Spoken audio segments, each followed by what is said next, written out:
So next method is information from local sources or correspondents. So under this method, the investigator appoints the local persons or correspondents at different places. They collect the information in their own way and furnish the same to the investigator. अब इसमें example हो सकता है कि चलो अगर हमारे area में समझ लो कि स्टेट में या इवन सेंटर में इलेक्शंस है, लोकसभा के हो सकते हैं इलेक्शंस, तो अलग अलग एरिया में जो भी लोग वार्ड में कैंडिडेट तरीके से खड़े हुए उनका इलेक्शन वोटिंग हो चुका है और वोटिंग के बाद एग्जिट पोल का हमें पता करना है। तो अगर ये हमारा एग्जाम्पल है तो क्या होगा, जो न्यूज़ एंकर स्टूडियो में बैठा होगा तो वो न्यूज़ पढ़ेगा, जहाँ से भी उसको कोई ना कोई न्यूज़ मिलेगी एग्जिट पोल्स के बारे में वो न्यूज़ लॉन्च करता जाएगा, फ्लोट करता जाएगा ब्रेकिंग न्यूज़ की तरह अपने अपने चैनल में।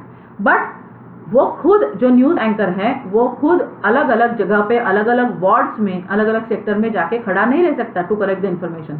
सो उसने क्या किया होगा, ये न्यूज़ एंकर ने अपने अपने कोई ना कोई संवाददाता जिसको बोलते हैं या कॉरेस्पॉन्डेंट, लोकल कॉरेस्पॉन्डेंट को अलग अलग लोकल एरियाज में उसने अपॉइंट किया होगा।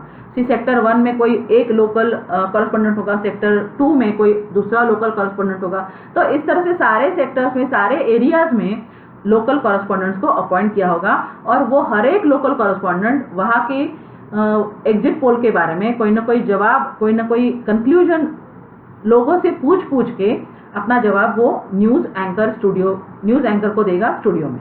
सो इस तरह से होगा इंफॉर्मेशन फ्रॉम लोकल सोर्सेज और correspondents. So now let us understand the suitability of this method. This method is particularly suitable when the regular and continuous information is needed. कि जब आपको पूरी जानकारी चाहिए रेगुलर बेसिस पे और कंटिन्यूसली चाहिए तो ये मेथड फिर सुटेबल होगी। जैसे हम लोग वोटिंग भी जिस दिन होता है उस दिन भी मिनट की जानकारी के ऊपर फोकस किया जाता है, तो एग्जिट पोल के दिन भी मिनट की जानकारी के ऊपर फोकस किया जाता है। इसीलिए वी आर सेइंग रेगुलर और कंटिन्यूस बेसिस इंफॉर्मेशन जहाँ पे जरूरी है तब ये मेथड सुटेबल है। Then the area of investigation is large, कि हाँ ये बहुत बड़ा एरिया, जैसे पूरी लोकसभा के इलेक्शन अगर कंट्री में है तो इतना सारा कंट्री का एरिया कवर करना मतलब एक पर्सन न्यूज रीडर के लिए तो बिल्कुल पॉसिबल नहीं है। So he has to appoint some local correspondents in every area. तो लार्ज एरिया होगा तो ये मेथड सुटेबल है। Then the information is to be used by journals, magazines, radio और टीवी एक्सेट्रा। तो जो भी आप डाटा कलेक्ट कर रहे हो वो इन्फॉर्मेशन कहाँ पे जरूरी है, अगर टीवी मीडियम पे, सोशल मीडिया पे, न्यूज़पेपर्स या मैगजीन्स पे या रेडियो पे आपको ये इन्फॉर्मेशन देनी है तब ये मेथड बहुत ज़्यादा सूटेबल है। या फिर very high degree of accuracy जहाँ पे ज़रूरी नहीं है। सो जिस डाटा में आपको बहुत हाई डिग्री ऑफ एक्यूरेसी की ज़रूरत नहीं है, मोटा आपको बोल देना, अप्रॉक्सीमेशन भी बोलो तो भी चलेगा, ब्रॉड आंसर्स विल डू, अगर ऐसा है तो ये मेथड सुटेबल है। Then let us understand the merits of this method. The principal merits of this particular method are that this method is economical because there is quite lot of economy, that is quite a lot of saving in time, energy and money also in this particular method, because आपको news reader को या news channel वालों को खुद वहाँ पे नहीं जाना है, वो जो लोकल कॉरेस्पॉन्डेंट्स है वो वहाँ के रेसिडेंट्स ही होंगे, लोकलाइट्स ही होंगे और इसीलिए कोई ज़्यादा खर्चा वहाँ से नहीं आएगा और टाइम भी इन्वॉल्व नहीं होगा, तो एफर्ट्स भी ज़्यादा नहीं लगने वाला है इस मेथड में। So yes it is economical method. Then wide coverage, yes क्योंकि पूरे इंडिया का कवर करना है तो इस तरह के लोकल कॉरेस्पॉन्डेंट्स को अपॉइंट कर देंगे तो पूरा इंडिया कवर हो ही जाएगा, तो वाइड एरिया भी है तो भी ये मेथड बहुत सूटेबल है। देन कंटिन्यूटी, जब आपको कंटिन्यूसली कोई इन्फॉर्मेशन सप्लाई करते रहना है, दिन भर हो या 2-3 दिन हो या हफ्ता भर हो, तो ये लोकल कॉरेस्पॉन्डेंट्स का मेथड बहुत ही ज़्यादा यूजफुल होता है। Then next merit is suitable for special purpose. So whenever कोई स्पेशल पर्पज वाली इन्फॉर्मेशन आपको देनी है सबको, so in that case this method is very useful. अभी हमने जो देखा उसमें स्पेशल पर्पज क्या था कि कोई इलेक्शन हो चुका है, आपको एग्जिट पोल वाली जानकारी कलेक्ट करनी है। सो ये स्पेशल पर्पज में आपको ये सब इन्फॉर्मेशन इस मेथड के थ्रू बहुत इजीली मिल जाएगी। Then let us understand some demerits upon of this method. So notable demerits of this method may be enlisted as, first is loss of originality. हाँ, तो अगर न्यूज़ रीडर जो है या न्यूज़ एंकर जो है उसकी एक कोई खासियत है न्यूज़ को प्रेजेंट करने की, तो उस समय जब इस तरह का कोई डाटा कलेक्शन चल रहा है तो वो अपनी खासियत यूज़ नहीं कर सकता है, क्योंकि न्यूज़ रीडर की जो खासियत होगी डाटा प्रेजेंट करने की, न्यूज़ रीड करने की या न्यूज़ बताने की, तो वो यहाँ पे यूज़ नहीं कर पाएगा, क्योंकि न्यूज़ जो आ रही है तो हर एक लोकल कॉरेस्पॉन्डेंट से आ रही है। तो लोकल कॉरेस्पॉन्डेंट अपने अपने हिसाब से वो न्यूज़ को न्यूज़ एंकर तक पहुँचाएंगे या स्टूडियो तक पहुँचाएंगे। तो यस, इसमें न्यूज़ रीडर को या न्यूज़ एंकर को कोई खास रोल प्ले करने के लिए नहीं है। तो ओरिजिनली जो न्यूज़ एंकर को आता है प्रेजेंट करना, तो वो उस हिसाब से प्रेजेंट नहीं कर पाएगा न्यूज़ को, क्योंकि he has not collected that particular information by himself. तो उसको रिलाय करना पड़ेगा उसके लोकल कॉरेस्पॉन्डेंट्स के ऊपर। तो जो ओरिजिनलिटी है यहाँ पे नहीं होगी। The lack of uniformity. तो यस, अगर हमेशा ये पर्टिकुलर न्यूज़ एंकर रीड करता होगा, अच्छे से न्यूज़ देता होगा, पर इस केस में क्योंकि ये जो लैक ऑफ यूनिफॉर्मिटी में, तो जो भी इंफॉर्मेशन आपको चाहिए वो अगर यूनिफॉर्मली कलेक्ट किया जाए, so lack of uniformity in this we are going to see that the information which is required by the news anchor or news reader must be uniform, but अलग अलग जगह से वो इंफॉर्मेशन आ रही है। समझ लो कि कश्मीर से आ रही है, कन्याकुमारी से आ रही है, वहाँ पे सिक्किम से आ रही है, या यहाँ पे गुजरात या महाराष्ट्र या राजस्थान से आ रही है, अलग अलग एरिया से आ रही है। तो अलग अलग लोग अपने अपने लैंग्वेज में उसको प्रेजेंट करेंगे। तो यूनिफॉर्म बेसिस पे कुछ नहीं कह सकेंगे। शायद कोई पॉजिटिव रिजल्ट पहले बताएगा या दूसरा कोई निगेटिव रिजल्ट पहला बताएगा। तो इस तरह से कोई यूनिफॉर्मिटी नहीं होगी। अगर वो न्यूज़ रीडर का कोई एक अपना तरीका है कि सबसे पहले पॉजिटिव न्यूज़ देनी है या इंक्रीज जिसमें हुआ है वो पहले बताना है, तो यहाँ पे यूनिफॉर्मिटी नहीं होगी, क्योंकि जैसे जैसे वो उसका डाटा मिलता जाएगा वैसे वैसे वो डाटा को बताते जाएंगे न्यूज़ में अपने अपने। So yes, lack of uniformity may be experienced in this method. Then maybe there is personal bias on the basis of or from the correspondence. तो यहाँ पे न्यूज़ रीडर जो डाटा कलेक्ट कर रहा है वो तो कॉरेस्पॉन्डेंट से ही कलेक्ट कर रहा है। तो हो सकता है कि कॉरेस्पॉन्डेंट्स जो है लोकल एरिया में जो अपने अपने हेड्स है या लोकल कॉरेस्पॉन्डेंट जो है उनके मन में कोई ना कोई बायस हो, उनके मन में कोई ना कोई धारणा, मान्यता या फेवरेटिज्म हो किसी एक पार्टी के लिए वगैरह। तो इन that case may be they will float the news accordingly. So personal bias is one of the demerit of this method. Then less accurate. So we can say कि ये मेथड बहुत ज़्यादा एक्यूरेट नहीं है, इसमें एक्यूरेसी मेंटेन भी नहीं कर सकते, क्योंकि अलग अलग जगह से आपको लोकल कॉरेस्पॉन्डेंट जो है आपको ये इन्फॉर्मेशन देने वाला है। So may be one may be accurate, other may not be accurate. So पूरा if we take the sum total of all things, तो एक्यूरेसी यहाँ पे मेंटेन नहीं कर सकते। Then delay in collection. Then generally there is delay in collection in this particular information, because हो सकता है कि आप कनेक्ट तो हो सकता है कि फ़ोन पे करो या वॉट एवर, बट वहाँ पे अगर जैसे वो रुक गया है particular meeting, if you are taking some information from the local correspondents regarding certain meeting, हो सकता है कि अलग अलग जगह पे एग्जिट पोल्स वगैरह का इन्फॉर्मेशन आप कलेक्ट कर रहे हो लोकल कॉरेस्पॉन्डेंट से, बट हो सकता है किसी एक एरिया में कोई मीटिंग चल रही है और वहाँ से वो इन्फॉर्मेशन देने को तैयार नहीं है लोकल कॉरेस्पॉन्डेंट को, तो उस समय तो उसको तो रुके रहना पड़ेगा वो इन्फॉर्मेशन कलेक्ट करने के लिए। तो ऐसे बहुत सी प्रॉब्लम्स आ सकती है। जस्ट कोई मीटिंग चल रही है तो वो इन्फॉर्मेशन डिले हो सकता है, या यहाँ वहाँ पे कोई जो इम्पोर्टेंट पर्सन है, स्पोक्स पर्सन, वो पहुँचा ही नहीं है अभी, तो वो हो सकता है कि इलेक्ट्रिसिटी नहीं है, या हो सकता है कनेक्टिविटी नहीं है नेट की, या हो सकता है कोई ना कोई व्हीकल जो पहुँचने वाला है अभी और इन्फॉर्मेशन मिलने वाली है तो वो नहीं पहुँचा है, तो वो स्पोक्स पर्सन ने आपको इन्फॉर्मेशन नहीं दी है। So there may be delay in getting any information from different correspondents. So yes, इस मेथड में डिले हो सकता है डाटा कलेक्शन में। Now let us understand the other method, the second sub classification rather, और second main classification, information through questionnaires और schedules. So let us understand this now. तो इसमें क्या होता है कि आपको क्वेश्चनर्स बनाने होते हैं और आप ईमेल्स के थ्रू उसको सेंड करोगे, और ये क्वेश्चनर फिर बनाने कैसे हैं, let us understand. Yes, questionnaires में सबसे पहले वी कैन से दैट आपको सिंपल रखने हैं वो questions, you have to take the questions as very simple, short questions रखने हैं। फिर लिमिटेड नंबर ऑफ क्वेश्चंस ही आपको उसमें रखने पड़ेंगे। फिर proper order of questions should be maintained. Then no controversial questions should be included in the questionnaire. Then no undesirable question also should be included, क्योंकि इस तरह के कॉन्ट्रोवर्शियल क्वेश्चन या अनडिजायरेबल क्वेश्चन आप वहाँ पे रख दोगे क्वेश्चनर में, तो हो सकता है कि रिस्पॉन्डेंट उसका जवाब ही नहीं देगा या उसको गुस्सा आ जाएगा, तो वो पूरा क्वेश्चनर ही रख देगा साइड में और कोई जवाब उसमें नहीं लिखेगा। फिर ऐसे कोई क्वेश्चंस नहीं रखने हैं जिसमें ज़्यादा कैलकुलेशंस की ज़रूरत पड़े, क्योंकि बहुत सारे रिस्पॉन्डेंट्स को, बहुत सारे लोगों को तो कैलकुलेशंस करने में दिक्कत हो सकती है। हमें तो पता है कि बहुत सारे लोगों को मैथ्स अच्छा भी नहीं लगता है, तो जहाँ पे कैलकुलेशंस की बात आएगी तो कौन वो क्वेश्चनर भरने वाला है। तो यस, जहाँ पे कैलकुलेशंस रिक्वायर्ड है वैसे क्वेश्चंस आपको इसमें नहीं रखने हैं, नहीं इंक्लूड करने हैं। फिर pre testing of the pilot survey, तो आपको पहले क्वेश्चनर बना लेना है और फिर उस हिसाब से एक या दो आपके फ्रेंड्स को आप ये क्वेश्चनर भरने को कह सकते हो कि please fill this questionnaire for me so that I can come to know whether there is any mistake और error in this questionnaire. So pilot survey या पायलट टेस्टिंग उसका एक बार हो सकता है क्वेश्चनर का पूरा। फिर आपको इंस्ट्रक्शंस भी जो जरूरी है वो लिख देनी है सारी की सारी क्वेश्चनर में, कि क्वेश्चनर भरने से पहले, फिलअप करने से पहले ऊपर इंस्ट्रक्शन दे देनी है कि प्लीज राइट इन कैपिटल या please write in small letters या please write with blue pen या black pen, whatever instructions are there you should write in the space where the instruction should be provided.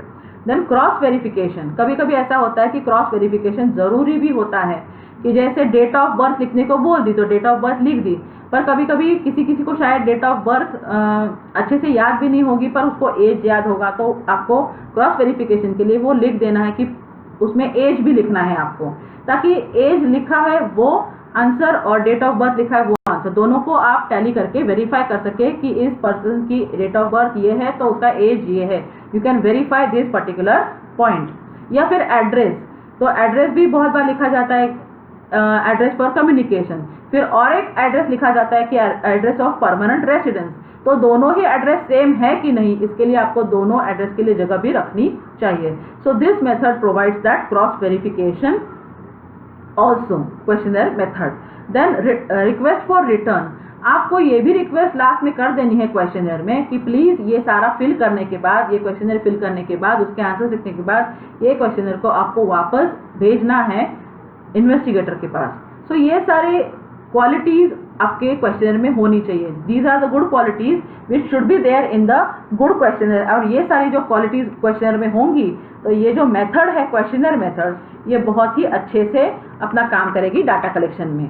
So yes, suitability of method कब होगी, ये questionnaire method कब use करना है आपको, जहाँ पे area of study is very wide. आपका एरिया ऑफ स्टडी अगर बहुत लार्ज है, समझ लो वहाँ पे आपको फॉरेन कंट्री के भी रिस्पॉन्डेंट्स को कांटेक्ट करना है, तब तो ये पॉसिबल नहीं है आपके अकेले के लिए कि रोज जाए फॉरेन कंट्री में वहाँ से इंफॉर्मेशन कलेक्ट करके लाए। So yes, you can send this questionnaires through the email IDs to the foreign respondents also. So ये मेथड यूजफुल है जहाँ पे वाइड एरिया कवर करना है, एंड ये मेथड यूजफुल है जहाँ पे आपके रिस्पॉन्डेंट्स एजुकेटेड हैं। तो जिसको ईमेल लिखना आता है इंग्लिश में या किसी और लैंग्वेज में या पढ़ना आता है, तो उसको आप ये ईमेल या क्वेश्चनर भेज सकते हो। तो एजुकेटेड पर्सन्स ही यहाँ पे इन्वॉल्व होंगे एज रिस्पॉन्डेंट्स, ये एक सुटेबिलिटी है। सो let us understand the merits of this method now. This method is economical, आपको कुछ नहीं करना है, आपको बस टाइप कर देने हैं क्वेश्चंस एक क्वेश्चनर में, और फिर उसको मतलब गुड क्वेश्चनर होना चाहिए, उसकी गुड क्वालिटीज उसमें जरूर होनी चाहिए ताकि वो सारे आंसर्स आपको मिल जाए उस क्वेश्चनर के थ्रू। बट आपको कुछ नहीं करना है, बस क्वेश्चनर के क्वेश्चन टाइप करने हैं, एक फॉर्मेट में रखना है अच्छे से, और उसको आपको ईमेल में सेंड कर देना है। So this method is very economical, इसमें कोई कॉस्ट इन्वॉल्व नहीं है, न एफर्ट्स इन्वॉल्व है, न टाइम इन्वॉल्व है। टाइम, एफर्ट्स एंड मनी, इन तीनों के ही क्राइटेरिया बेसिस पे ये मेथड बहुत ही इकोनॉमिकल है। देन ओरिजिनल, यस, क्योंकि ये रिस्पॉन्डेंट्स को डायरेक्टली जाके ये क्वेश्चनर मिलेंगे और रिस्पॉन्डेंट्स डायरेक्टली इनके आंसर्स लिखने वाले हैं क्वेश्चनर में। सो यस, ओरिजिनल डाटा आपको मिल सकता है रिस्पॉन्डेंट से। Then wide coverage, yes it is suitable where the area of coverage is wide, तो आप फॉरेन कंट्री से भी डाटा मंगा सकते हो। But demerits, certain demerits are also there in this method. So which are these? First is lack of interest. अगर आपका questionnaire जो है बहुत बड़ा है, बहुत सारे क्वेश्चंस आपने डाल के रखे उसमें, तब वो रीडर को या रिस्पॉन्डेंट को ऐसे लगेगा कौन इतने सारे क्वेश्चंस का आंसर लिखेगा। So may be they will lose the interest in it. So due to lack of interest they will not fill in all the questions all the answers of the questions included in the questionnaire. तो lack of interest हो सकता है, फिर आपका questionnaire incomplete रह सकता है। Then lack of flexibility, तो ऐसा हो सकता है कभी कभी कि आप रिस्पोंडेंट से जो क्वेश्चन पूछ रहे हो, एक तो उसको समझ में नहीं आ रहा है, हो सकता है लैंग्वेज का थोड़ा प्रॉब्लम हो सकता है, या उसमें कोई टेक्निकल डाटा डाल दिया है आपने, टेक्निकल वर्ड्स डाल दिया है क्वेश्चन में, तो उसको समझ में नहीं आ रहा है क्या जवाब दूँ। तो ऐसे केसेस में there is no scope to change the question. जो डायरेक्ट मेथड हमने जो पहली मेथड फर्स्ट मेथड देखी डायरेक्ट पर्सनल इन्वेस्टिगेशन में, उसमें क्या था कि अगर रिस्पोंडेंट को समझ में नहीं आ रहा है तो आप अपने हिसाब से थोड़ा एडजस्ट करके या लैंग्वेज चेंज करके अलग से क्वेश्चन पूछ सकते थे सेम डाटा कलेक्ट करने के लिए। But here there is no scope of changing the question at all, because this is may be in a printed form, but if it is in email form it is not even in printed form, it is pre typed may be in a textual form. तो ये तो यहाँ पे तो print form में भी नहीं है। So in this case what will happen, there is no scope of changing the question. Okay, so it is not flexible. तो lack of flexibility is one of the demerit of this method. Then limited use, ये method वहीं पे use कर सकते हैं जहाँ पे आपको पता है कि आपके रिस्पोंडेंट्स एजुकेटेड हैं। तो अनएजुकेटेड लोगों से आप इस तरह से इंफॉर्मेशन मंगा ही नहीं सकते, क्योंकि उनको ना तो शायद लैंग्वेज पता होगी जो मोस्टली इंग्लिश होती है ईमेल पे, तो न तो उनको शायद इंग्लिश आ रहा होगा और न ही कैसे टेक्नोलॉजी को डील करना है, मतलब ईमेल को कैसे सेंड करना है या रिसीव करना है, they do not know because they are not educated. So yes, इस मेथड का लिमिटेड यूज ही हो पाता है जहाँ पे रिस्पोंडेंट्स आपके एजुकेटेड है, वो ही यहाँ पे वहीं पे ये मेथड सूटेबल होगी, नॉट अदरवाइज। फिर if the respondents are biased then the information also will be biased. अगर जो रिस्पोंडेंट ने जो आपका ईमेल रिसीव किया है जिसमें क्वेश्चनर है, खुद वो रिस्पोंडेंट ही कुछ ना कुछ अप्रीहेंशन लेके बैठा है, कुछ ना कुछ मान्यता धारणा है उसकी उस टॉपिक के बारे में जो क्वेश्चनर में है, तो यस अगर बायस्ड है वो तो आपके जो भी आंसर्स वो लिखने वाला है उसी बायस्ड वे में लिखने वाला है। सो आपके जो कंक्लूजन्स होंगे इस क्वेश्चनर के ऊपर से आप कंक्लूजन जो ड्रॉ करोगे may be they are wrong at the end. Then less accuracy, there is no guarantee that the respondent will fill in every correct information in it। तो रिस्पोंडेंट ने अगर वो सारा का सारा क्वेश्चन, एक तो हो सकता है कि इनकम्प्लीट ही रखे, सारे क्वेश्चंस की जवाब न भी दे, और जो भी जवाब लिखा है वो टू द पॉइंट भी ना हो या इररेलेवेंट भी जवाब हो सकता है। So in that case accuracy will be compromised. तो यस, इस केस में आप एक्यूरेट जवाब पाओ या एक्यूरेट डाटा कलेक्शन हो जाए ऐसे कोई जरूरी नहीं है। This is the demerit of this method. Now let us understand the another method in this particular heading, that is enumerators method। तो enumerator method में क्या होगा, we have to appoint some person called as enumerator। enumerator कौन होता है, जो calculations में माहिर है और जो आपके लिए जवाब लिखने वाला है, पर ये जो जवाब लिखेगा वो क्वेश्चनर में नहीं होंगे। जहाँ पे जवाब लिखने वाला है उसको हम शेड्यूल कहते हैं। तो yes, this enumerator will write the answers of the questions in the schedules and not the questionnaires। And this enumerator is a person who is good at calculations। So yes, ऐसा कोई data collection हो रहा होगा जिसमें calculations की जरूरत पड़ती होगी। For example may be calculating the age of the person. अभी कुछ लोगों को अपनी डेट ऑफ बर्थ भी याद नहीं रहती है, तो उनको शायद कैलकुलेशन में भी प्रॉब्लम आता हो सकता है उनका मैथ्स अच्छा नहीं है, मैथमेटिक्स अच्छा नहीं है, तो may be they will not be able to calculate the age also for themselves. तो ऐसे केसेस में जहाँ पे ऐसा कोई कैलकुलेशन जरूरी है, तो उस केस में कोई एन्यूमरेटर को अपॉइंट किया जाता है कि जो अच्छे से आपको कैलकुलेशन करके देगा और लिख देगा अपनी शेड्यूल में जो भी जवाब वो रिस्पोंडेंट दे रहा है। So this method is suitable, enumerators method is suitable where field of investigation is large। So yes, enumerators will be appointed and this enumerator will go from place to place, collect the information even if the area is large। Then investigation needs specialized and skilled investigators। तो ये method suitable होगी जहाँ पे actually investigator में कोई skill होना जरूरी है। सो इस मेथड में तो ऐसा है कि इन्वेस्टिगेटर को कैलकुलेशंस आना जरूरी है, मतलब उसका जो कैलकुलेटिव इंटेलिजेंस है वो बहुत ज़्यादा यहाँ पे काम करेगा। So yes, in this method it is required that the investigator should have particular skill calculation का and even writing may be language also. Then investigator in this case must be well versed in the local language and cultural norms of the respondents। Yes, ये भी बहुत important है कि समझ लो आपको respondents को मिलना है say at the time of Navratri, तो अगर वो गुजरात में है या बॉम्बे में है या मुंबई में है, तो मे बी या even any other part of the country और वर्ल्ड फॉर दैट मैटर, पर वहाँ का अगर लोकल कोई कल्चरल एक्टिविटी हो रहा है, जैसे नवरात्रि में डांडिया वगैरह होता है, गरबा होता है, तो अगर उस समय आप जा रहे हो उसको वो पूछने के लिए answers, so may be those person वो रिस्पॉन्डेंट्स कह देंगे कि नहीं नहीं हमारा तो अभी फेस्टिवल चल रहा है, हम लोग अभी गरबा खेलेंगे या डांडिया खेलेंगे, सो प्लीज़ आप बाद में आओ। तो यस, अगर वो इन्वेस्टिगेटर को पहले से पता होगा कि ये तो कल्चरल नॉर्म्स है इस एरिया के, अभी जाऊंगा तो मुझे कुछ इन्फॉर्मेशन नहीं मिलने वाला है, वो मुझे अटेंड ही नहीं करेगा, तो अगर कल्चरल नॉर्म्स पता है तो इन्वेस्टिगेटर वहाँ पे जाएगा ही नहीं, उसका टाइम वेस्ट नहीं होगा। सिमिलरली लोकल लैंग्वेज, तो अगर ये इन्वेस्टिगेटर को पता है कि वहाँ पे जो लोकल लैंग्वेज है वो डिफरेंट ही है, तो यस, इन्वेस्टिगेटर अपने हिसाब से ट्रांसलेटर अपने पास रखेगा या पहले से वो लैंग्वेज सीख लेगा, ट्रेनिंग लेगा, फिर वहाँ पे जाएगा। सो यस, कल्चरल नॉर्म्स भी पता होना ज़रूरी है कि जैसे काइट फ्लाइंग फेस्टिवल में सब लोग काइट फ्लाइंग में अगर इन्वॉल्व है तो they will not entertain you at that time. So yes, you have to know the cultural norms of the place as well while you are collecting the information. So let us understand now the merits of this particular method, enumerator's method. Wide coverage. This method covers a wide area. Even illiterates can furnish the information. मतलब यहाँ पे तो सब जो details है वो enumerator लिखने वाला है अपने हिसाब से, बस पूछेगा वो रिस्पोंडेंट को, तो रिस्पोंडेंट हो सकता है कि इलिटरेट भी है, अनएजुकेटेड भी है तो भी चलेगा। सो इस केस में इलिटरेट से भी आप इंफॉर्मेशन ले सकते हो, hence wide area can be covered. Then this method is accurate, तो आप जो रिस्पॉन्सेस लिखने वाला है वो इन्वेस्टिगेटर या एन्यूमरेटर वो खुद बहुत ही अच्छा ट्रेंड इंसान है, उसको कैलकुलेशंस भी करना अच्छे से आता है, तो जो भी वो लिखने वाला है वो एक्यूरेट ही होगा। So yes, accuracy will be there. Then personal contact, so whenever the personal contact is necessary, the information has to be collected personally. In that case, yes, this method is useful. The enumerator will go and personally meet the respondent and collect the information from every person.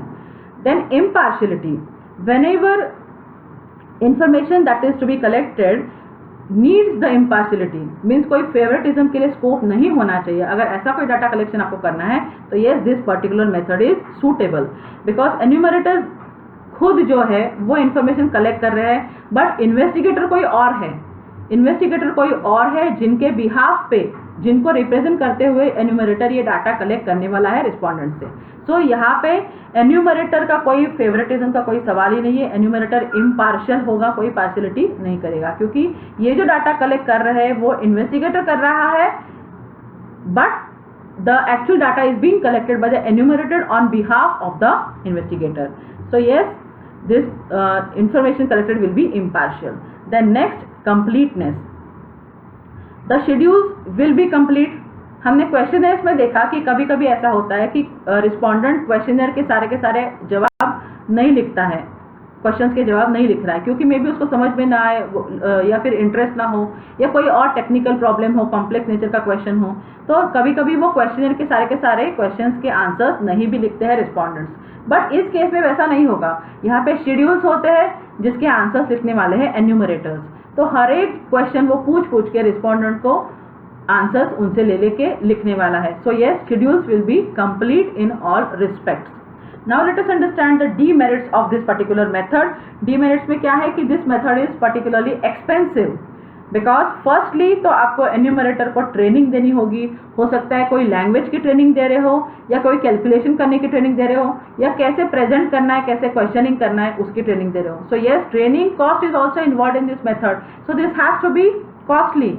पहले से तो वो घर से घर जाना है या रिस्पोंडेंट टू रिस्पोंडेंट मिलना है, वो तो है ही कि उसमें पेट्रोल कॉस्ट इन्वॉल्व हो सकता है, टाइम कॉस्ट है, एफर्ट भी है, बट एडिशनल कॉस्ट क्या है इसमें, ट्रेनिंग कॉस्ट भी इसमें ऐड हो जाती है। So this method is expensive to that extent.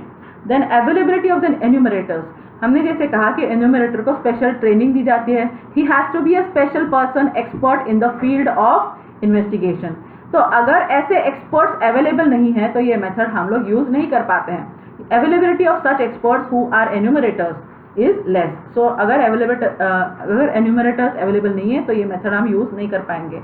Then this method is time consuming, क्योंकि सबसे पहले तो आपको हर एक रिस्पोंडेंट से मिलना है, बट उसके पहले भी आपको एन्यूमरेटर को ट्रेनिंग देना है कि क्या क्या आपको पूछना है, कैसे कैसे पूछना है, कैसे कैसे आपको आंसर देना है अगर सामने वाले कोई क्वेश्चन आपको खुद पूछ रहे तो।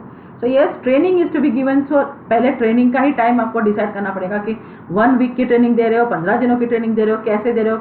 सो may be time is lost in training itself and then you will go and collect the information. So it is time consuming. Then next is not suitable for private investigation. Yes, this method is not suitable for private investigation. This method is generally used by government organizations only. तो private लोगों के लिए एक तो वो expensive है इसलिए, और फिर पॉसिबल ही नहीं है एवरी टाइम ट्रेनिंग देना और भेजना, तो वो कॉस्टली हो जाएगी. इसलिए गवर्नमेंट ऑर्गेनाइजेशन ही मोस्टली इस मेथड को ऑप्ट करते हैं. Then it is partial. If the enumerators themselves are biased, अगर एन्यूमरेटर्स के मन में ही कोई शंका है, कोई एप्रीहेंशन है, कोई धारणा मान्यता है, so then the data they are entering on behalf of the respondents और इन्वेस्टिगेटर ऑल्सो खुद अपना बायस उसमें ऐड करके वो डाटा की एंट्री करने वाले हैं या जवाब लिखने वाले हैं शेड्यूल्स में. So may be the bias of the enumerator comes in between and so that the conclusion drawn from the data will be again biased or wrong to that extent. So these were the methods of enumeration and questionnaires. Now let us understand some questions. इसमें कैसे कैसे questions हो सकते हैं, questionnaire में हो या enumeration method में हो. एक तो उसमें सिंपल ऑल्टरनेटिव क्वेश्चंस हो सकते हैं, जैसे आपको जवाब देना है येस कि नो में, या राइट या रॉन्ग में, या गुड या बैड में. इस तरह का क्वेश्चन हो सकता है सिंपल क्वेश्चन. या उसमें ऐसा क्वेश्चन हो सकता है जिसमें मल्टीपल चॉइस हो, से ट्रू हो, फॉल्स हो, कांट से हो, नन ऑफ दीज हो, ऐसा कुछ मल्टीपल चॉइस वाला क्वेश्चन उसमें आप रख सकते हो. या फिर कोई स्पेसिफिक क्वेश्चन हो सकता है कि आप कौन से क्लास में पढ़ते हो, आप कितने साल के हो, या आप कौन से एरिया में रहते हो. ऐसा स्पेसिफिक क्वेश्चन भी आप उसमें इंक्लूड कर सकते हो. या फिर कोई ओपन क्वेश्चन होगा कि आपकी इस पर्टिकुलर टॉपिक पे आपके क्या व्यूज हैं. सो इस तरह के क्वेश्चंस आप शेड्यूल में या क्वेश्चनर में इंक्लूड कर सकते हो. Now let us move to telephonic interviews. Telephonic interviews. According to this mode of data collection, the investigator seeks the desired information from the respondents over the telephone. So telephonic interviews method, we have to have the interview on the telephone only. The merits of this method will be personal investigation can be done and we can get the data which is original, which is accurate and which is reliable. क्योंकि directly हम लोग particular respondent से telephone के ऊपर contact कर रहे हैं, तो वो जो भी इंफॉर्मेशन हमको दे रहा है वो ओरिजिनल भी होगी हमारे फर्स्ट मेथड की तरह, एक्यूरेट भी होगी क्योंकि खुद वही इंफॉर्मेशन दे रहा है, और वो रिलायबल भी होगी. So yes, this method has these 3 you can say merits. Then ऐसा है कि इसमें कोई डीमेरिट्स भी हो सकते हैं, जैसे अगर आप फोन पे कोई डिफिकल्ट क्वेश्चन पूछ रहे हो या टेक्निकल क्वेश्चन पूछ रहे हो जिसका जवाब वो फोन पे नहीं भी दे पा रहे हैं, तो अगर पर्सनली आप उससे मिलते तो भी आपको जेस्चर से पता चल जाता कि बाबा ये क्वेश्चन का जवाब उनको नहीं आ रहा है, या ऐसा टेढ़ा क्वेश्चन पूछ दिया है कि फंसा दिया या ऐसा कुछ. तो ऐसा डिफिकल्ट क्वेश्चन अगर आप पूछते हो तो हो सकता है वो पर्टिकुलर रिस्पॉन्डेंट को फोन पे भी एम्बेरसमेंट फेस करनी पड़े या अच्छा नहीं लगे. तो मे बी आपको क्वेश्चन ट्विस्ट करना पड़े, आपका क्वेश्चन चेंज करना पड़े ताकि आपको पूरा का पूरा आंसर मिल सके. तो यहाँ पे फेस टू फेस तो नहीं है आप रिस्पॉन्डेंट के साथ, बट आपको ध्यान रखना है कि प्रॉपरली क्वेश्चंस पूछने ताकि आपको सही सही जवाब मिल सके. So one of the demerit will be कि पर्सनल बायस. अगर जो इंटरव्यूअर है वो पर्सनली बायस्ड है तो हो सकता है कि वो रिस्पॉन्डेंट भी ऐसे चूज करे कि उसके फ्रेंड्स या रिलेटिव्स ही हो, या रिस्पॉन्डेंट्स ही ऐसे चूज करे कि वो पर्टिकुलर ऐसा ही जवाब देंगे, उसको पता है. So yes, in this case personal bias will affect the result of the investigation. Then limited access. ये मेथड आप वहीं पे यूज कर सकते हो, मतलब टेलीफोनिक इंटरव्यू वाली मेथड आप वहीं पे यूज कर सकते हो जहाँ पे रिस्पॉन्डेंट्स के पास टेलीफोन हो. आजकल सबके पास मोबाइल है, बट अगर ये मेथड आपको यूज करनी है और जिसमें आपको स्मार्टफोन की ज़रूरत है, बट हो सकता है कि बहुत सारे लोगों के पास स्मार्टफोन नहीं भी है, so in that case how you are going to contact these people. तो अगर आपको कॉन्टैक्ट करना है रिस्पॉन्डेंट्स को, तो सबसे पहली ज़रूरत इस मेथड की प्री रिक्विजिट ये है कि every respondent should have the telephone with them. तो कभी कभी ऐसा होता है कि आपके पास टेलीफोन तो है बट उसमें आपको रिचार्ज आपने नहीं किया हुआ है, उसमें आपने पैसे नहीं डाल रखे हैं, तो आपका फ़ोन डिवाइस आपके पास होने पर भी वो यूजलेस होगा, या नेटवर्क नहीं है, मोबाइल नेटवर्क नहीं है, तो उस समय भी आप उसको कांटेक्ट नहीं कर पाओगे।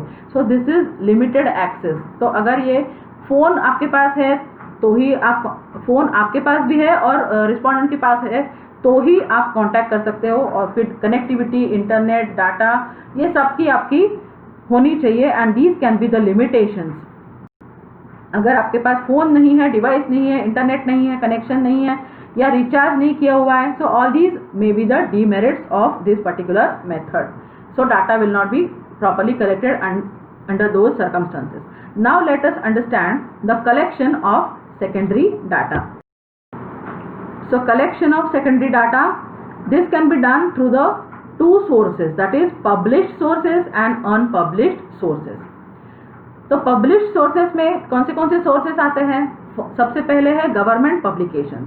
सो the ministries of central government और state government from time to time they actually publish various data in the form of statistics. So this may be fairly reliable भी होता है क्योंकि गवर्नमेंट एजेंसी ने ही ये डाटा फ्लोट किया हुआ है. सो इसमें कौन से एग्जाम्पल्स हो सकते हैं? स्टैटिस्टिकल एब्स्ट्रैक्ट ऑफ इंडिया, और एनुअल सर्वे ऑफ इंडस्ट्रीज, और एग्रीकल्चरल स्टैटिस्टिक्स, और report on currency and banking, और लेबर गैजेट, और रिजर्व बैंक बुलेटिन एक्सेट्रा. तो ये सारे जो पब्लिश किए जाते हैं स्टैटिस्टिक्स, वो करेगी कौन पब्लिश करता है? सेंट्रल गवर्नमेंट या state government. So we can rely upon their publications. If you want to get the data from that particular publication, we can have that. दूसरा सोर्स है सेमी गवर्नमेंट पब्लिकेशन. तो semi government publication कौन सी होंगी? Municipalities होंगी, metropolitan councils होंगे, जो publish करते हैं data relating to may be health, may be education, may be birth and death in the city और rural area, whatever. This data is also fairly reliable and useful. तो आप वहां से भी डाटा कलेक्ट कर सकते हो, जो सेकेंडरी डाटा आपको कलेक्ट करना है वो. Then third is the report of the commissions और कमिटीज. जैसे फाइनेंस कमीशन ने कोई रिपोर्ट दिया है, या मोनोपोलीज कमीशन ने कोई रिपोर्ट दिया है, प्लानिंग कमीशन ने कोई रिपोर्ट आप पब्लिश किया हुआ है, या इंडस्ट्रियल कमीशन ने कोई रिपोर्ट दे दिया है, तो वो भी रिपोर्ट जो पब्लिश हो जाते हैं अलग अलग मे बी न्यूज़पेपर्स में वगैरह, तो वो पब्लिश्ड रिपोर्ट्स भी आप यूज कर सकते हो to get the secondary data. Then publication of trade associations. Say some big trade associations, through their statistical research divisions etc., they collect the data and publish the data on various aspects of trading. For example, Sugar Mills Association ने data publish किया है regarding the sugar mills in India, और medical association data publish करेंगे regarding से अभी जो corona pandemic चल रहा है, तो उसके हिसाब से मेडिकल एसोसिएशन ने डाटा आपका स्टेटिस्टिक्स बाहर निकाला है कि इतने लोग अफेक्ट हो गए हैं. So better have the mask. Everyone should have the mask put on their face and nose etc. Then everyone should sanitize hands from time to time and everyone should maintain the social distance. So इस तरह के circulars वगैरह वो अपने data में statistics में float कर सकते हैं कि इतना अफेक्ट हुआ है, ये एरिया में इतना पेंडेमिक फैल गया है, इतने पेशेंट्स है, या इतने पेशेंट्स क्योर हो गए हैं. तो ये सारा statistical data along with the required warnings में भी floated and published by the different associations. So this data also can be used by the investigator if at all he wants to get the information relating to the trade associations etc., or any other association for that matter. Then other publications like publication of the research institutions. तो बहुत सारी research होती रहती है India में, जैसे Indian statistical institute है वो खुद रिसर्च करती ही रहती है, या national council of applied economics research publish करती रहती है. तो इनके भी डाटा, इनके भी रिपोर्ट्स आप ले सकते हो to gather the statistical data relating to और secondary data relating to the investigation at hand. Then the journals and papers. Many newspapers such as Economic Times और Times of India या Business Today या ऐसे papers में बहुत सारी commerce related facts आपके लिए पब्लिश होती रहती है. So you can use that data also as a source of secondary data collection. Then publication of research scholars, तो हमारे इंडिया में जो पीएचडी वर्क करते हैं, पीएचडी का थीसिस वगैरह लिखते हैं, तो वो भी पब्लिश कर देते हैं अपने अपने थीसिस को। तो वहाँ से भी अगर आपको चाहिए तो कोई ना कोई डाटा आप ज़रूर कलेक्ट कर सकते हो, जो सेकेंडरी डाटा कहलाएगा। Then another is international publications.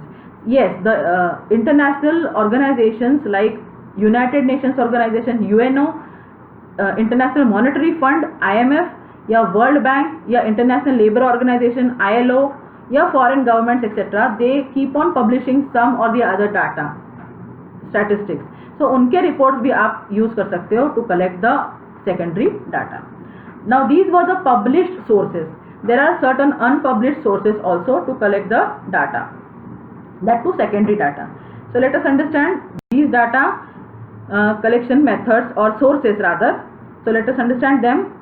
So these are the unpublished data sources, कि जो डाटा पब्लिश नहीं हुआ है पर उन्होंने गैदर करके रखा हुआ है, उसका रिपोर्ट कहीं पे प्रिंटेड फॉर्म में भी अवेलेबल नहीं है, सिर्फ कलेक्टेड फॉर्म में है कहीं ना कहीं पे फाइल्स में भी प्रिंटेड नहीं है। तो कंप्यूटर भी होगा तो प्रिंट भी नहीं किया होगा, पर कलेक्शन ऑलरेडी ऐसा डाटा का हो चुका है। ये कभी कभी बाय डिफॉल्ट भी ये डाटा ले लेता है कंप्यूटर, ऐसे भी होता है कि when you are writing name तो मे बी आपका लोकेशन भी वहाँ पे रिकॉर्ड हो रहा है। So yes, this data may be there which is not published. So unpublished sources से भी आप डाटा कलेक्ट कर सकते हो। Then there are certain precautions to be taken while we are using the secondary data. तो secondary data जब भी हम यूज करते हैं तो क्या क्या प्रिकॉशंस लेने हैं, सो लेट अस अंडरस्टैंड देम। एक तो इन्वेस्टिगेटर को सोचना है कि whether this data is reliable, क्या सेकेंडरी डाटा जो मैं कलेक्ट कर रहा हूँ क्या वो रिलायबल है, क्या उस पर मैं भरोसा कर सकता हूँ, क्या वो मेरे लिए ठीक होगा। Yes, he has to think of this, but he has to also think कि ये पर्टिकुलर डाटा जो है क्या मेरे इन्वेस्टिगेशन के लिए सूटेबल है, whether it is really suitable and whether it will serve the purpose of my investigation or not. So that investigator has to think of. Then next is that whether this data is adequate. तो जो भी data वो secondary source से ले रहा है क्या वो डाटा सफिशिएंट है, इनफ है उसके लिए, या उसको और कोई डाटा कलेक्ट करने की जरूरत है। So this is what the investigator has to think, that whether the data is reliable, whether the data available in the secondary source is suitable for him, for his investigation, and whether the data is adequate for him. Okay, so these are the questions to be answered for himself, by himself. Then ability of collecting organization. So that investigator has to think upon, has to have a second thought upon the ability of the collecting organization. कि if that particular organization has collected the data, whether the data collectors of that organization were fully able, मतलब जिन्होंने ये data पहले से collect करके रखा है क्या उनके पास वो एबिलिटी थी वो डाटा कलेक्ट करने की। अगर ऐसा ज़रूरी है कि आपको कोई क्वालिफाइड स्टाफ अपॉइंट करना है डाटा कलेक्शन के लिए, तो क्या उस ऑर्गेनाइजेशन ने वो क्वालिफाइड स्टाफ अपॉइंट किया था वो डाटा कलेक्ट करते वक्त, या किसी भी अनपढ़ गवार को डाटा कलेक्ट करने को भेज दिया है। तो ऐसा तो नहीं है, तो ये आपको पहले पता करना होगा as investigator. So you have to know whether the staff which was appointed to collect this data was experienced and able enough to collect that particular data, and whether the investigator or data collector was impartial or not. तो अगर वो जो data collectors रहे होंगे वो partiality वाले होंगे तो जो भी डाटा उन्होंने कलेक्ट किया होगा तो वो इम्पार्शियल डाटा तो नहीं मिलेगा आपको, तो आपके लिए फिर कोई काम का नहीं भी होगा वो डाटा। तो yes, that investigator has to think upon this कि whether the data which is collected, that is collected by the qualified staff, and whether the data collected is impartial. Then secondly, objective. तो investigator को ये भी देखना है कि जो data already available है वो डाटा क्या उसका खुद का ऑब्जेक्टिव सर्व कर रहा है। तो हो सकता है ये इन्वेस्टिगेटर को कोई और ही डाटा की ज़रूरत है और जो डाटा अवेलेबल है कुछ और में है। जैसे मे be the investigator needs the data in से इंचेस, अगर किसी की हाइट वगैरह देख रहा है, लेंथ वगैरह देख रहा है, तो उसको डाटा इन इंचेस की ज़रूरत है, पर जो डाटा अवेलेबल है हो सकता है वो सेंटीमीटर में है।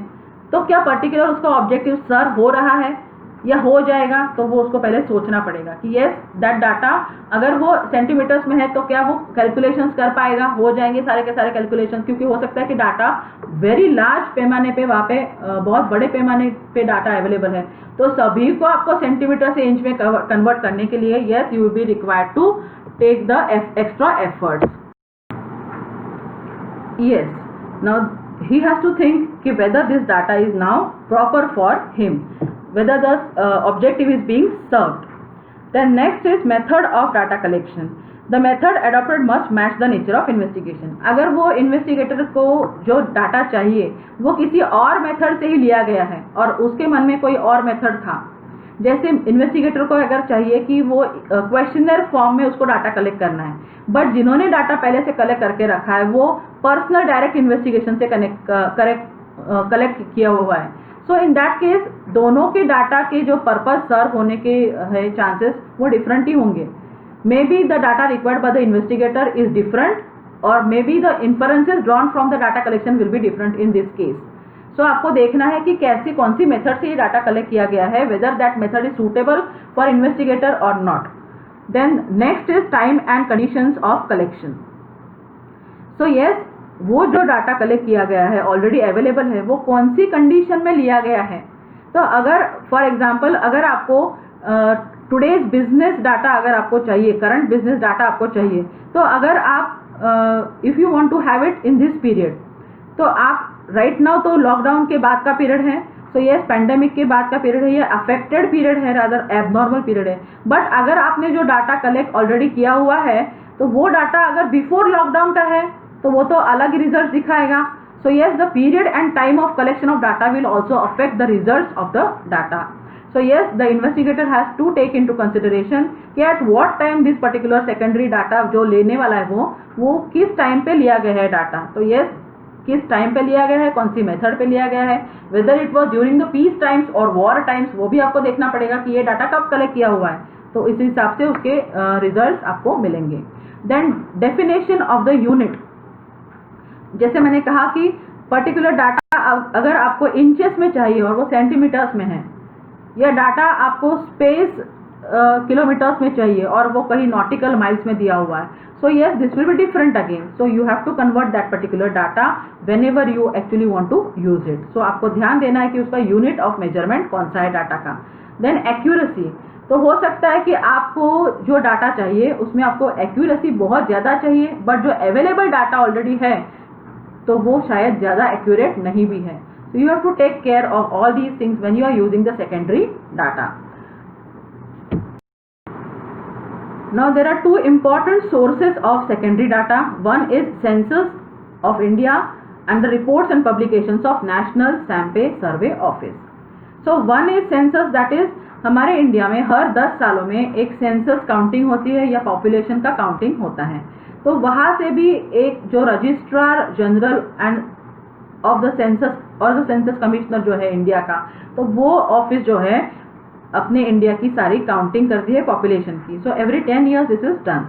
सो वो भी एक रिपोर्ट फ्लोट करती है बाद में. They actually report have the report published कि हमारे इंडिया का पॉपुलेशन कितना है, पॉपुलेशन साइज क्या है, क्या क्या डेमोग्राफिक चेंजेस उसमें है, कितने मेल्स है, कितने फीमेल्स है, कितने बच्चे हैं, कितने ओल्ड एज पीपल हैं, कितने यूथ्स हैं, कितने एजुकेटेड है, कितने अनएजुकेटेड है, कितने बिलो पॉवर्टी लाइन है, ये सब डाटा उसमें वो काउंट करके आपको देंगे. तो उनके रिपोर्ट में ये सारा डाटा आपको मिल जाता है regarding size, growth rate and distribution of population in India.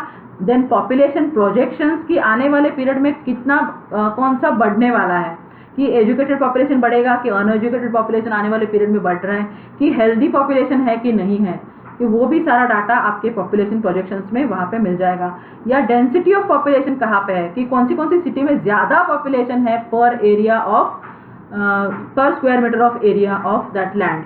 सो कौन से सेक्स कॉम्पोजिशन क्या है, जेंडर कॉम्पोजिशन क्या है, कि मेल्स ज़्यादा है कि फीमेल्स ज़्यादा है, ये भी आपको वो सेंसस से मिल जाएगा. या लिटरेसी रेट क्या है पर्टिकुलर स्टेट में या पर्टिकुलर सिटी में या what ever. So all that data will be published from that particular department, that is Census of India. Then another department or organization that actually publishes the data is reports and publications made by the National Sample Survey Office, NSSO. तो ये जो office है ये भी बहुत सारे surveys conduct करती रहती है और उसी हिसाब से ये सारे के सारे रिपोर्ट्स भेजती रहती है. The NSSO is government organization under the Ministry of Statistics and Program Implementation. The organization conducts regular sample surveys to collect the basic statistical information relating to various economic activities in rural as well as urban parts of our country.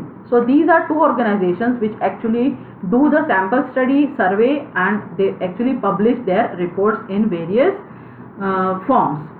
So this was all regarding the collection of data.